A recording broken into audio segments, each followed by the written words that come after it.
give us wisdom and guidance to make the right decisions for our students. Be with all of our deputies in our school system. As we know, sometimes a job that may seem not so hard is very difficult, and we are very appreciative. Thank you so much for all that you do for our country, and in your son's precious name we pray. Amen. Amen.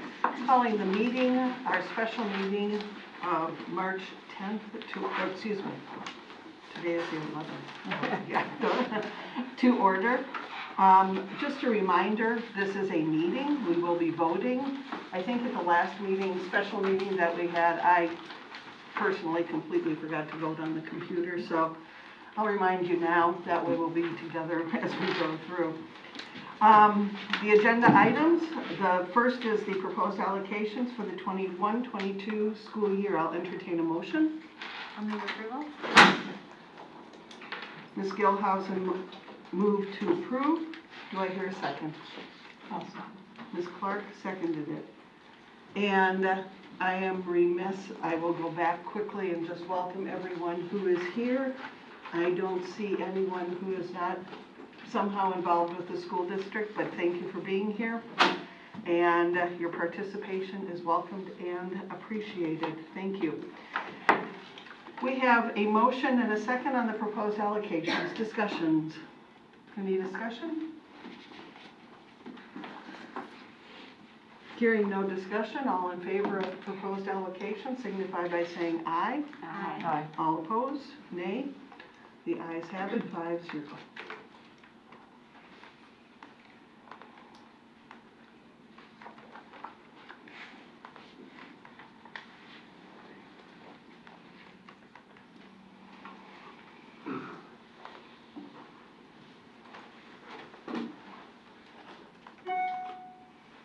Okay, on the next item on our agenda is the controlled open enrollment plan for 21-22. I'll entertain a motion.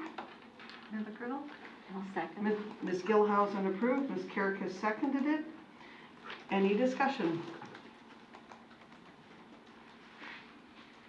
Hearing no discussion, let's vote on our controlled open enrollment plan. All in favor signify by saying aye. Aye. Any opposed?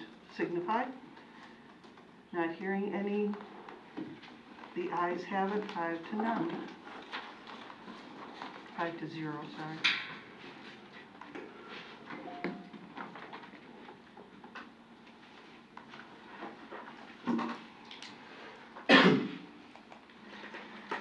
And on the third item on our agenda, to ratify the Lutheran Services Florida Standard Agreement with the School Board of Clay County. Florida SEDNet is what we all refer to this as. And I will entertain a motion. I'll move approval. I'll Ms. second. Bullock moved for approval, and Ms. Carrick has seconded it. Any discussion?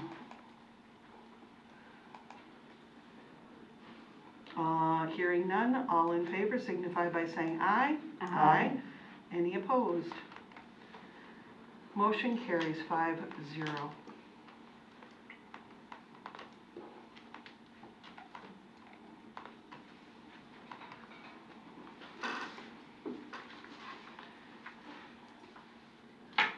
Are there any presentations from the audience that anyone has any questions?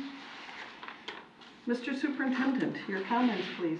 One, I'd just like to thank the board for the rezoning that we did at Ridgeview and Oakleaf, Lakeside, and Lake Asbury, and Tynes and Copperhead in preceding years, and the flexibility to have the agenda workshop this week and a special meeting this week to put us back on track, with spring break being next week, and then reappointments come in April. It was critical that we started down this process. I would also point out that we have 4 months to get ready for the start of the next school year in August, and so I'm sure there'll be changes to the allocation package as we move forward through all these months. I also want to thank the team for the allocation package that was approved tonight to provide stability for our district in a time where stability is hard to come by. This year, and so many changes that have occurred, and so very little changes. I'm proud of the fact that it's fiscally conservative. and is a reduced cost of $1.359 million overall, both at the district level and at the school level, simply because of the number of students that we have. It meets the challenge and the need for reading to be a primary focus for our district. What happens in K through 2 is just as important as what happens in 3 through 12 and beyond. It positions us for Ed First by allowing some additional positions within our operations department. And it provides some flexibility by allowing 20 positions to be deployed where they're needed. And granted, I've had several discussions with board members about how it's different in the sense that with students going virtual and coming back and all of the movement in homeschool, et cetera, it is more difficult. But I think this is the best plan moving forward, and I appreciate the support of the board and thank you for that. And that's it for me. Awesome. Mr. Brickner, any comments? None, thank you. Oh, I did forget one Nope. thing, Madam Chair. Go I ahead. put a yellow folder in front of you. The yellow folder is cell phone policies of other districts in the state of Florida as well as across the nation relative to cell phone use. In a previous meeting, board member brought up, that was my New York speak there. I understood you. Brought up the idea that we should look at cell phones and cell phone policies. So that's some reading as to what other districts are doing. It is apparent to me that there's less written policy, both in the code of conduct and in board policy dealing with electronic devices than other districts have had. And so the need for that to be brought forward, I think, is established in the sense that there's not much writing on the topic. Now, I would implore the board to let the input of practitioners that actually work with this every day and the integration of the technology in society and the use of students, that those practitioners have influence over it. Because if you can't implement a policy, there's no point in having a policy, right? So we're aware of the issue.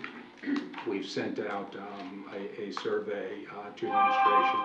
We've had one meeting of the Code of Student Conduct, and we kind of started that a little earlier. So here's what I'm proposing. I'm proposing that board members take time to do some research into cell phone policy. I'm also proposing that at some point here before the 23rd meeting, I'll distribute out to board members some suggestions that have been the fruit of those discussions with the people on the ground floor in the schools working on the issue. This way we have a good foundation to work from on the 23rd when we have that discussion for the board to provide direction. One of the challenges is that in noticing how other districts have done this across the state and across the nation, some have a board policy, some don't. Some have it in their code of conduct or something similar to that, and not in board policy. So we're well aware that the code of conduct, which is a board-approved document, has to be in alignment with the board policy. So in my thought process, and I'm hoping the board would agree, is that because of the nature of establishing a board policy, being a 2-month process, really essentially, to do that the board would provide some direction to ensure that the Code of Student Conduct Committee matches the board's thought relative to the topic. Now, the timing of all this, ideally, you want the Code of Student Conduct done in plenty enough time before the start of the school year, which is why we're starting that now. So I'm hoping the board has caught on to my biggest concern is we can't have the Code of Student Conduct working here, then the board develops a policy that's not in congruence with what we eventually have to approve. So I'm asking for the board to give thought to the idea that the people that are on the ground floor working on this every day, dealing with parents and students, realize that their opinion matters on this particular issue when it comes to the implementation of a new policy. So that's what that yellow folder is. I forgot about that earlier, Madam Chair. Not a problem. And it just breezing through this, it's interesting that we have examples not just from within the state but also from out of state, which is very helpful because this is obviously situation or problem that we have throughout the country, so. Very good. Ms. Gilhausen? Thank you so much for putting this information together. I was said board member that brought the issue up, so I do appreciate what you've supplied, and I know we'll all do our due diligence to make sure that we have enough information to make some good decisions coming up on the 23rd.